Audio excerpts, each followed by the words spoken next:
মা বোনদের কাছে যাচ্ছে, যে ছোট ছোট পুস্তিকা নিয়ে যাচ্ছে, কোরআন শরীফ নিয়ে যেয়ে তাদেরকে 2-4টা হাদিসের কথা বলছে, বয়ান করার সাথে সাথেই বলে, এ আমার মা বোন, জান্নাতুল ফেরদৌস পেতে গেলে দাড়ি পাল্লে ভোট মারো, ছো ছো ছো করো, এই বলে কিন্তু মহিলাদের কাছে যে ওয়াজ নসিহত করে দিচ্ছে।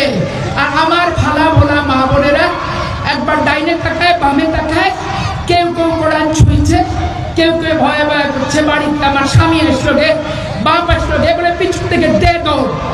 আর এরা এইভাবে ওয়াজ করছে। এদের কোনো ইসলামিক জ্ঞান নাই, কোনো ইসলামিক দীক্ষা নাই, কোনো ইসলামিক রিসার্চ নাই, কোনো ইসলামিক থিসিস নাই। এরা হুদাই হুদাই আমার ধর্মপ্রাণ মুসলমান মা বোনদেরকে এরা কোরআন শরীফ দিয়ে দাড়ি পাল্লার ভোট ছোঁয়ায় শপথ করতে চায়, তার আইডি কার্ড দিতে চায়, তারা হচ্ছে বিকাশের নাম্বার চায়। আমি মা বোনদেরকে বলছি, 12 তারিখে ভোটের আগ পর্যন্ত কোন জামাত ইসলামের ছাত্রী সংস্থার মহিলা কর্মীরা আপনাদের বাসায় গেলে 999-এ ফোন দিবেন, পুলিশ ডাকবেন, ধরাই দিবেন, ঝামেলা শেষ। ওই বয়ান করার সুযোগ আর পাবে না।